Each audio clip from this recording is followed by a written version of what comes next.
Super excited about this lesson. Today we're covering the relevance of sexual polarity and the energetics of sexual polarity in the context of this transformation, of transforming anger into powerful leadership. And what does sex have to do with it? Well, I'd say a lot, especially in the context of a romantic relationship. And just to qualify this, I'm only talking within my area of expertise, which is the relationship between a man and a woman.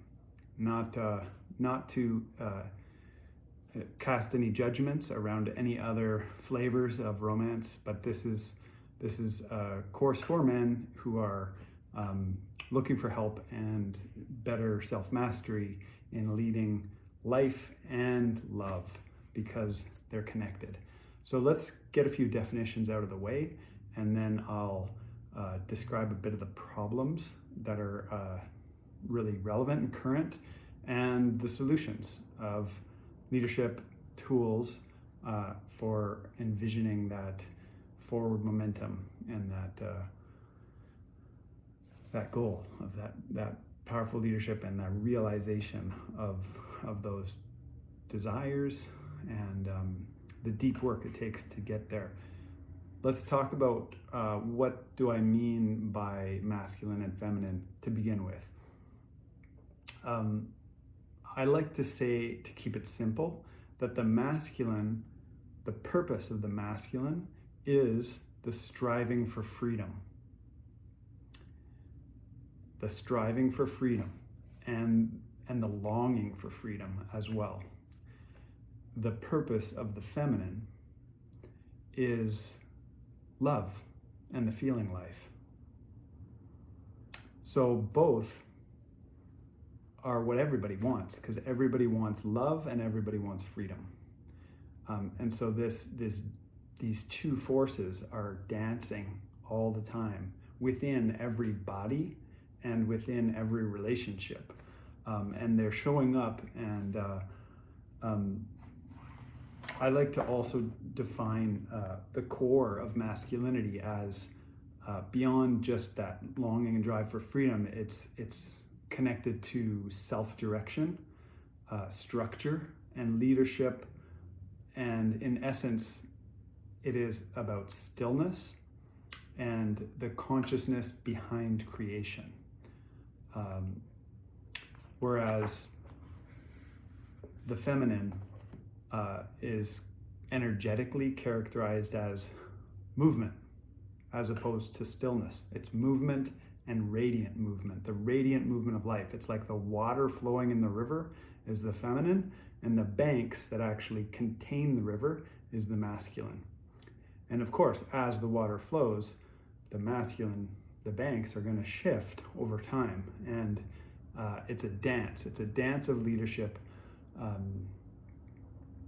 And ultimately, this dance and this movement of these two forces are highly charged, because they're charged with desire, and that's where sex comes in. There's three key masculine powers that I like to describe that come from Warrior Sage, which is a school founded by Satyen Raja. The masculine trinity are presence, claim, and penetration. These are energetic qualities: presence, claim, and penetration. And presence is, of course, just that stillness, that consciousness behind creation. Claim is about showing up and taking ownership for what's yours. So there's some taking energy in there, as you would when you stake out a garden and you say, I am going to put up a deer fence here and protect this from the wildlife, and I'm going to grow some beautiful food and flowers. And so there's a claim energy there. There's a stewardship. There's a protector energy inside of claim. And penetration is obvious, has its sexual connotations, but even beyond that, it's about self-direction and leadership and momentum towards a vision, a purposeful self-direction towards a vision. That's that penetrative quality of framing a situation and leading. So whereas those three have complementary opposites in the feminine energetically, whereas presence is complemented by invitation. And that invitation is that receptive quality, that deep listening. Claim is counterbalanced by surrender. And somehow claim and surrender have a correlative relationship. They evoke each other. And then penetration has its correlation with the energetic of expression, of speaking and of letting expression happen, movement of the words, movement of the truth, movement of the body, whatever way expression wants to happen. So that's a little breakdown in the energetics, and where this becomes really relevant is that so often inside of the frustrations of life, and inside of relationships, especially when there is anger becomes a problem or becomes harmful. Words that are spoken that are hurtful, or people are literally hurt, and then we got to look at what's the root cause of the anger, and underneath there could be some unmet needs, sexual needs.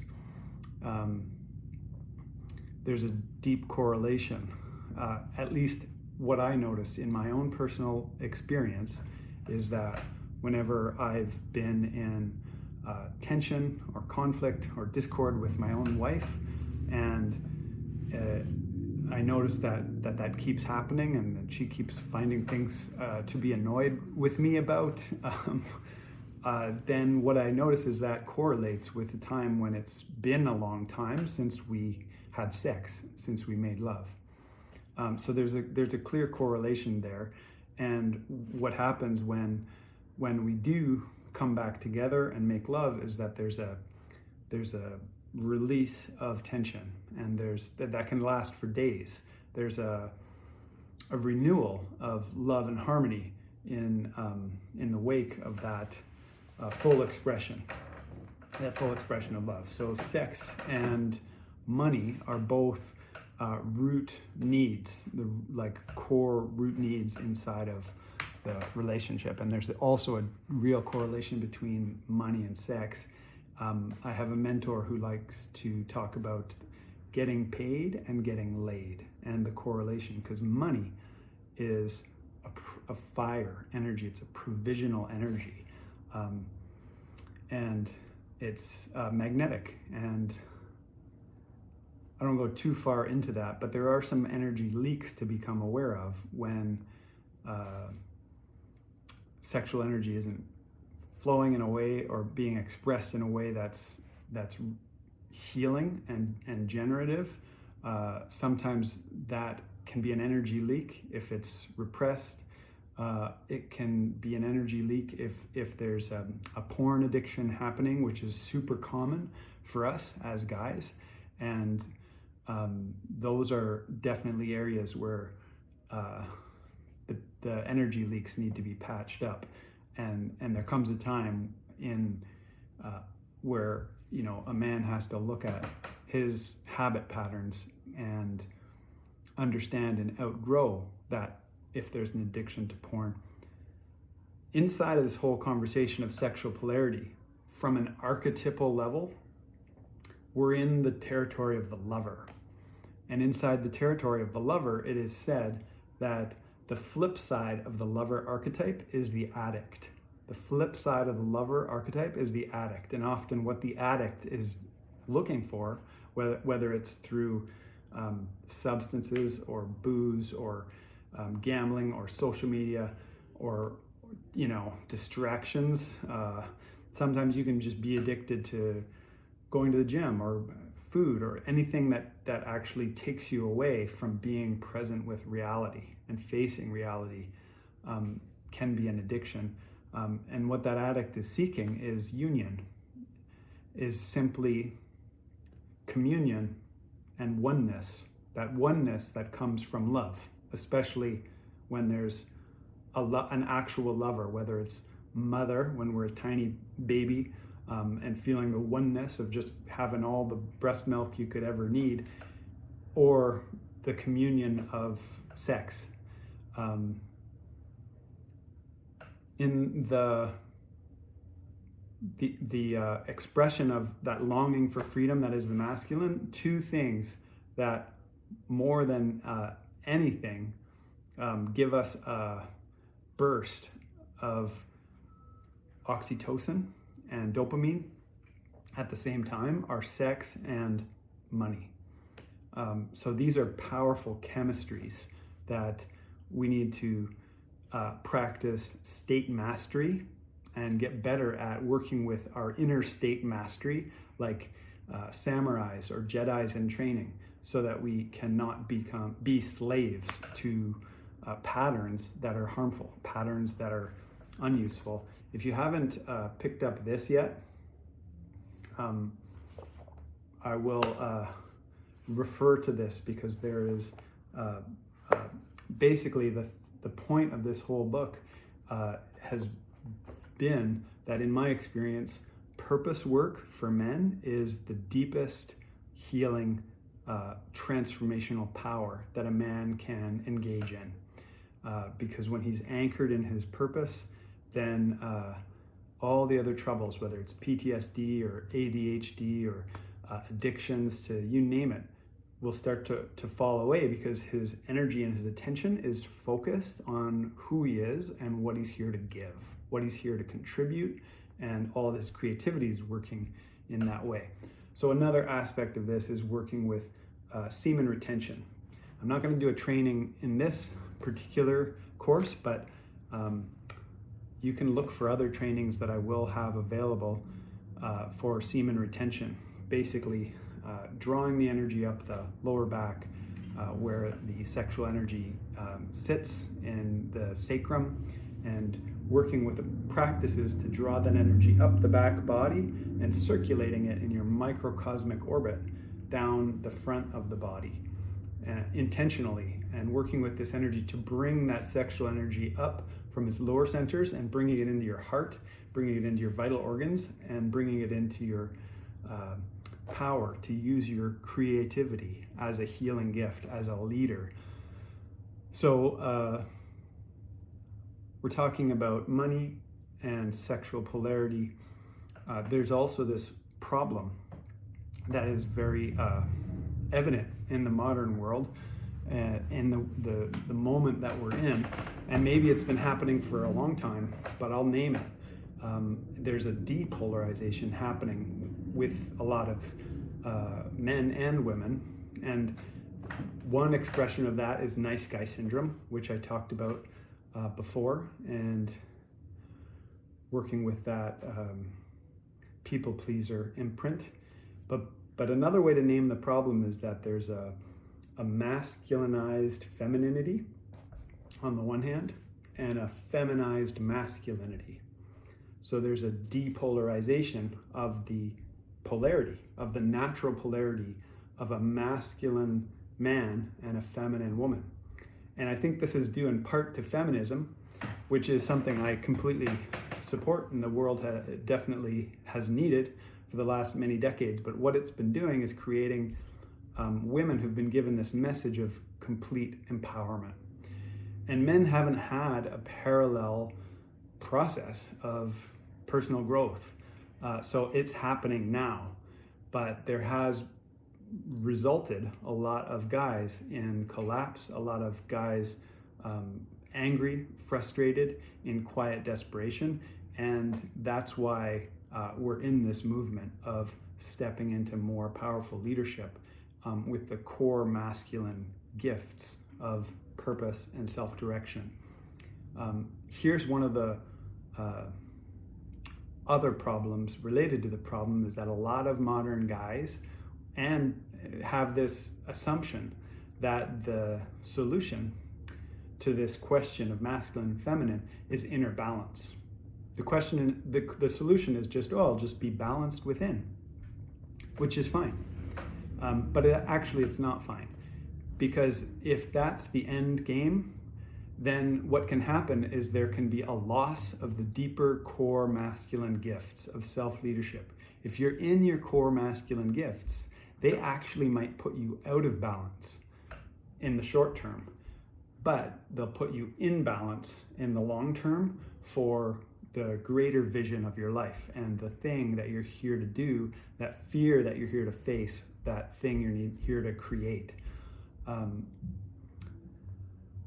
And I mean, what I noticed too is that in a lot of the dominant culture, there's a way that masculinity itself becomes demonized, as if there's this term, toxic masculinity. In my approach to this work and working with men and transformation, actually the qualities of leadership or alpha maleness can actually become the balm of healing that our world needs. Alpha masculinity, the alpha male, can be the medicine needed for what's broken in the world, because men will be leading through their gifts, through their courage, and through their ingenuity and imagination.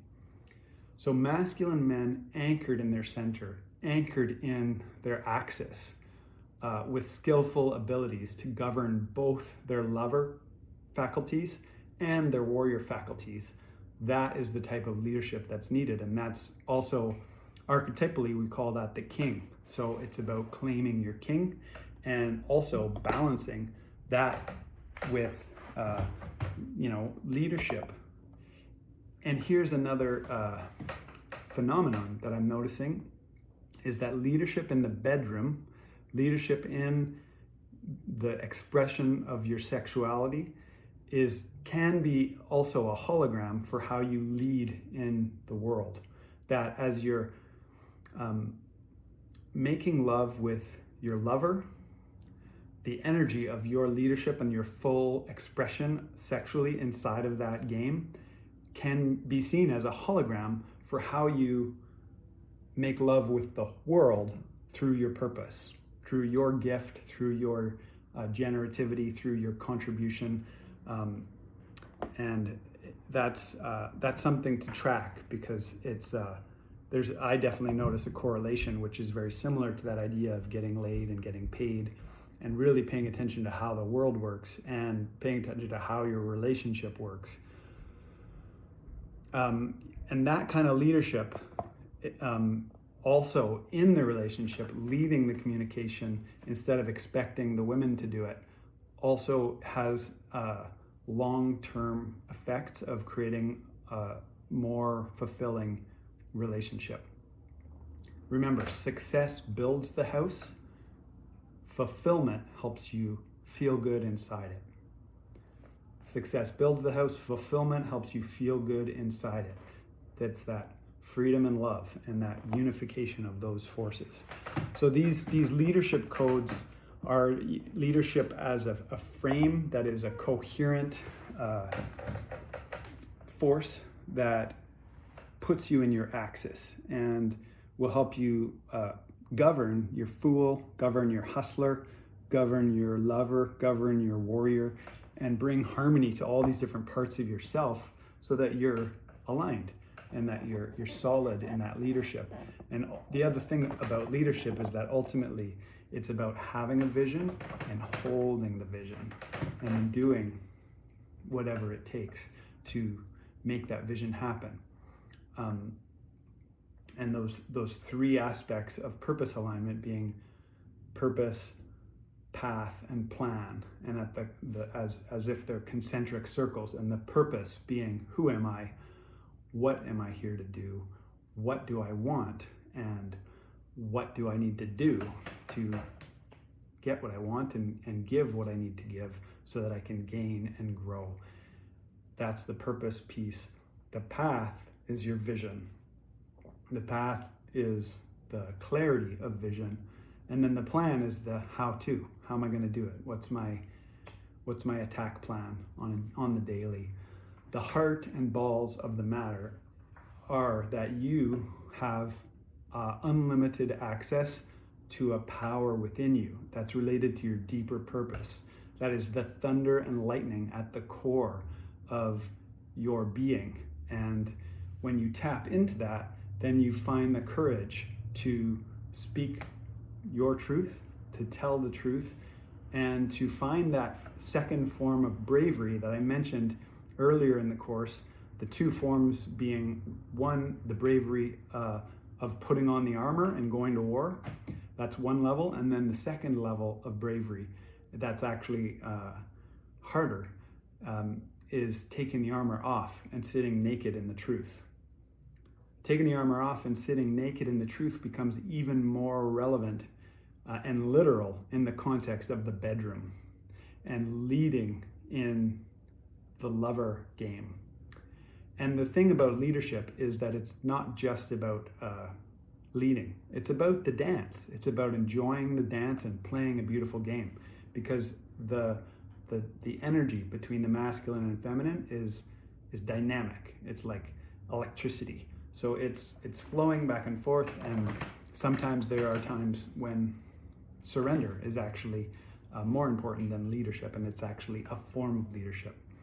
So those are just some of the energetics of masculine and feminine.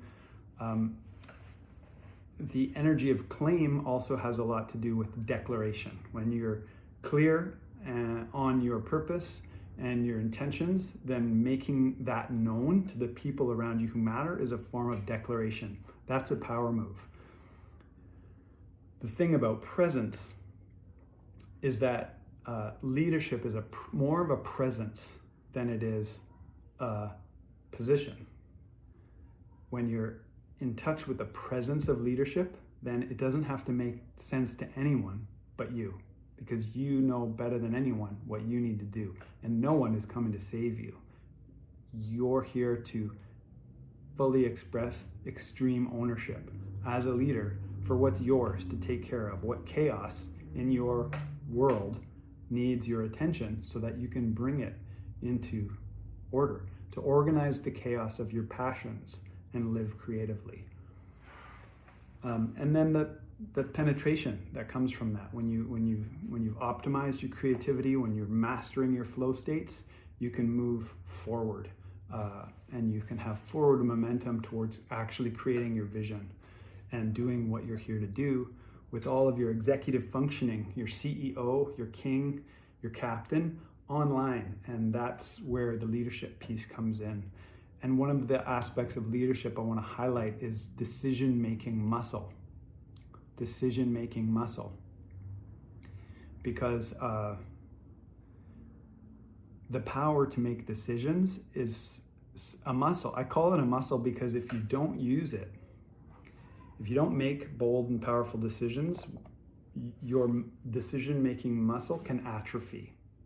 It can literally atrophy, and you can collapse into decades of depression or years of feeling kind of lost or quiet desperation.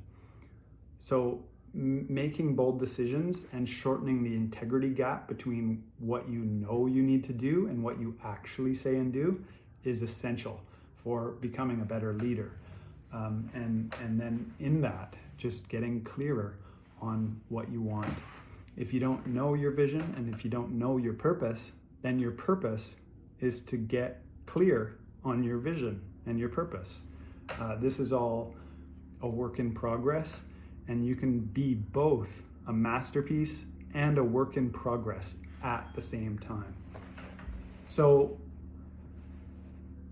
all of this work ultimately requires that we also cure the problem at the root level, which sometimes can be the deep false beliefs in unworthiness and being unworthy of love, unworthy of connection, or unworthy of your purpose.